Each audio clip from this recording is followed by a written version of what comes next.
Hello student, आज का हमारा टॉपिक है टाइप्स ऑफ सॉल्यूशन। इससे पहले आपने जो हमारा प्रीवियस लेक्चर था उसमें आपने पढ़ा सॉल्यूशन के बारे में और क्या सॉल्यूट क्या होता है, सॉल्वेंट, सैचुरेटेड सॉल्यूशन, ये सब चीज़ें आपने पढ़ी। आज हम डिस्कस करेंगे कि सॉल्यूशन कितने प्रकार का होता है। स्टूडेंट, जनरली जब भी हम सॉल्यूशन टर्म सुनते हैं तो हमें ऐसा लगता है कि मतलब उसमें एक कंपोनेंट वाटर होगा, लगता है ना कि उसमें एक कंपोनेंट वाटर होगा। सॉल्यूशन मतलब कि कोई भी चीज़ वाटर में बनी होगी, लेकिन हमेशा ऐसा पॉसिबल नहीं है। तो आज हम यही यहाँ पे डिटेल में स्टडी करेंगे कि सॉल्यूशन कितने प्रकार का होता है। ठीक है, अब देखिए, आप जानते हैं कि जो सॉल्यूशन है वो पदार्थ का सममांगी मिश्रण है, और पदार्थ की अवस्थाओं से आप जानते हैं कि पदार्थ की अवस्थाएं क्या क्या होती हैं, ठोस, द्रव और गैस। ठोस, द्रव और गैस ये पदार्थ की तीन अवस्थाएं होती है। ठीक है, तो इनसे ही सॉल्यूशन मिलके बनता है। तो हम यहाँ पे फाइंड आउट करेंगे कि इनके कितने मैच, मतलब क्योंकि हम बाइनरी सॉल्यूशन की बात कर रहे हैं, क्योंकि मतलब उसमें सिर्फ दो कंपोनेंट होंगे, कि इसमें अगर हम दो दो कंपोनेंट को लें तो हमें कितने मैच मिल सकते हैं। जैसे प्रोबेबिलिटी में हम फाइंड आउट करते हैं ना कि कितने प्रकार से हम इसको अरेंज कर सकते हैं, सिमिलरली हम यहाँ पे फाइंड आउट करेंगे कि सॉल्यूशन कितने प्रकार का हो सकता है। जैसे ठोस का द्रव में विलयन, ठोस का गैस में विलयन, द्रव का गैस में विलयन, गैस का ठोस में विलयन, तो यही हम सब फाइंड आउट करेंगे। ठीक है, तो आइए शुरू करते हैं। पहला होता है ठोस विलयन।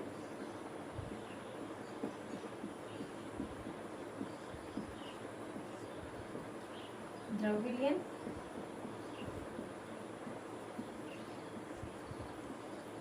गैसीय विलयन। ठीक है ना, इसको इस ढंग से करते हैं। यहाँ पे विलय, दो कंपोनेंट है, एक विलय होगा और एक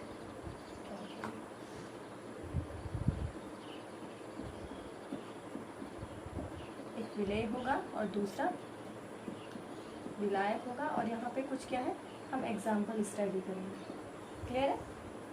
अब देखिए, अगर हम इनके मैच बनाएं तो हमें 9 प्रकार के विलयन मिलेंगे, जिसको हम 3 प्रकार से बांट सकते हैं, ठोस विलयन, द्रव विलयन और गैसीय विलयन। अब देखिए ये विलयन, इसमें इसके विलयन की अवस्था क्या है, विलयन की अवस्था ठोस है, तो इसका मतलब यहाँ पे जो विलायक है वो क्या होगा, ठोस होगा। ठीक है, विलयन की अवस्था क्या है, द्रव है, तो यहाँ पे विलायक क्या होगा, द्रव होगा, क्योंकि हमने प्रीवियस लेक्चर में पढ़ा है ना कि जो विलायक की भौतिक अवस्था वही विलयन की भौतिक अवस्था को निर्धारित करती है। सिमिलरली यहाँ पे गैसीय विलयन है, तो यहाँ पे विलायक क्या होगा, गैस होगा। ठीक है, अब विलायक तो हमने डिसाइड कर लिया कि यहाँ पे ठोस है, इसको देख के कि विलयन यहाँ पे ठोस अवस्था में, तो विलायक ठोस है, ये द्रव है और ये गैस है। और सॉल्यूट जो है वो ठोस भी हो सकता है, द्रव भी हो सकता है और गैस भी हो सकता है। सिमिलरली यहाँ पे जो विलय है वो ठोस भी हो सकता है, द्रव या गैस। ऐसे ही यहाँ पे भी ठोस, द्रव और ये गैस। ठीक है, मतलब ठोस का ठोस में विलयन, द्रव का ठोस में विलयन, गैस का ठोस में विलयन। समझ रहे हो आप? ठीक है, अब इसका एग्जांपल लेते हैं। अब बताओ मुझे कि ठोस का ठोस में विलयन, मतलब जिसमें सॉल्यूट भी ठोस है और सॉल्वेंट भी ठोस है, तो इसका उदाहरण होती है मिश्र धातुएं। जितनी भी मिश्र धातुएं होती है वो क्या कहलाती है, ठोसीय विलयन कहलाती है। बात समझ में आ रही है? तो जैसे पीतल है, पीतल होता है कॉपर और जिंक का मिश्रण। तो एक एग्जाम्पल ले लीजिए कि जो पीतल है वो मिक्सचर है किसका, कॉपर और जिंक का। तो हो गया ना ठोस का ठोस में विलयन, कि इसमें जो सॉल्यूट है वो भी सॉलिड स्टेट में है और जो सॉल्वेंट है वो भी सॉलिड स्टेट में है। ठीक है, नेक्स्ट है द्रव का ठोस में विलयन। तो इसका एग्जांपल सोचो क्या हो सकता है, ये है कि अमलगम ऑफ मर्क्यूरी, इसका एग्जांपल है amalgam of mercury, amalgam of mercury in sodium. ठीक है, ये मैं आपको बाद में बताऊंगी कि अमलगम क्या होता है, आगे जब हम आगे के चैप्टर डिस्कस करेंगे। मरकरी, यहाँ पे मरकरी क्या है आप जानते हो, द्रव अवस्था में होता है, और जो सोडियम है वो सॉलिड स्टेट में है। तो ये इसका एग्जाम्पल हो गया। ठीक है, नेक्स्ट है गैस का ठोस में विलयन। तो इसका एग्जाम्पल होता है कि हाइड्रोजन गैस इन पैलेडियम, या फिर चैप्टर है ना आपका सरफेस केमिस्ट्री, उसमें समझोगे कि अधिशोषण क्या है, अवशोषण क्या है, तो वहाँ पे आपको ये सब चीज़ें, ये जो 2 टर्म्स है ये समझ में आ जाएंगी, ठीक है ना। सेकेंड है ठोस का द्रव में विलयन। तो ये एग्जाम्पल तो मुझे लगता है कि सबको पता होगा, जो भी जैसे भी हमने पहले भी एक्सपेरिमेंट में समझा है कि ठोस का द्रव में विलयन मतलब जैसे हम घर में क्या करते हैं, पानी का घोल बनाते हैं, नमक का घोल बनाते हैं, तो उसमें क्या करते हैं, सॉल्यूट क्या होता है, ठोस होता है, और सॉल्वेंट क्या होता है, द्रव होता है। तो इसका एग्जाम्पल आप ले सकते हो कि इसका एग्जाम्पल क्या हो गया कि पानी बोल रही हूँ, शुगर का, चीनी का घोल, चीनी का घोल, ठीक है। सेकंड है द्रव में विलयन, मतलब द्रव, इसमें जो विलय है वो भी द्रव अवस्था में है और विलायक भी द्रव अवस्था में। तो इसके एग्जाम्पल क्या हो सकते हैं, जो भी घर में आप जूस बनाते हो ना, घर में बनाते हैं ना, गर्मियों में अलग अलग प्रकार के जूस बनाते हैं, ठीक है, तो उसमें और जो भी मतलब आपकी वो होती हैं ड्रिंक्स वगैरह होती है, वो क्या होता है, द्रव में विलयन। तो इसमें दूसरा इसका एग्जाम्पल है जिसमें में आपके क्या होती है, ड्रिंक्स होती हैं, ड्रिंक्स वाइन वगैरह जो भी है वो क्या है, द्रव में विलयन। थर्ड है गैस का द्रव में विलयन, मतलब सॉल्यूट क्या है, गैस है, और सॉल्वेंट क्या है, द्रव है।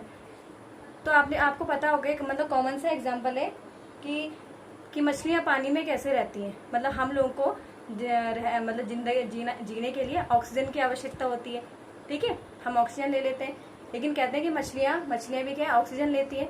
तो इसका मतलब है कि जो पानी में है ऑक्सीजन गैस क्या होती है, डिजोल्व रहती है। तो ये इसका एग्जाम्पल हो गया, ठीक है ना, तभी तो क्या है मछलियाँ जिंदा रहती हैं। तो यहाँ पे ऑक्सीजन किस में डिजोल्व रहती है, पानी में डिजोल्व रहती है ना। तो यहाँ पे हो गया जो विलयन में ना, गैस का द्रव में विलयन। तो इसका एग्जाम्पल हो गया ऑक्सीजन इन वाटर। क्लियर है इतना, ठीक है। थर्ड है गैसीय विलयन, मतलब ठोस का गैस में विलयन।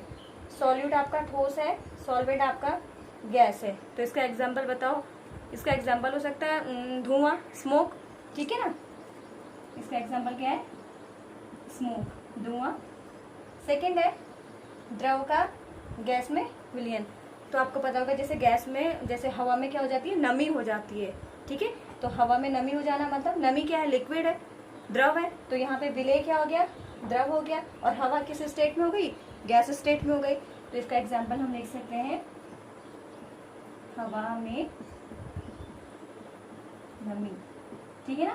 थर्ड है गैस का गैस में विलयन, मतलब सॉलिड क्या है, गैस है, और सॉल्वेंट क्या है, गैस है। तो इसका बहुत कॉमन एग्जांपल है हवा। हवा क्या है, गैसों का मिश्रण है ना, जिसमें बहुत सारी गैसें होती है, नाइट्रोजन, ऑक्सीजन, कार्बन डाइऑक्साइड, ये सब गैसें होती है। तो इसका सिंपल एग्जांपल हो गया हवा। हवा क्या है, गैसों का मिश्रण है। क्लियर है इतना। तो यहाँ आप देखोगे कि टाइप्स ऑफ सॉल्यूशन, तो विलयन कितने प्रकार के होते हैं, 9 प्रकार के होते हैं। ठोस का ठोस में, द्रव का ठोस में, गैस का ठोस में, 3 ये और 3 ये, 9 प्रकार हो गए। लेकिन बच्चों आपके सिलेबस में सिर्फ लिक्विड सॉल्यूशन है। आपको क्या स्टडी करना है, द्रव विलयन के बारे में पढ़ना है सिर्फ। मतलब आप पढ़ोगे द्रव विलयन में ये तीनों चीज़ें, कि ठोस के द्रव में विलयन क्या होता है, द्रव का द्रव में क्या है, गैस का लिक्विड में क्या है, और कौन कौन से फैक्टर इसको प्रभावित करते हैं, कहाँ ये अप्लाई होता है, ये सब चीज़ें आप पढ़ोगे।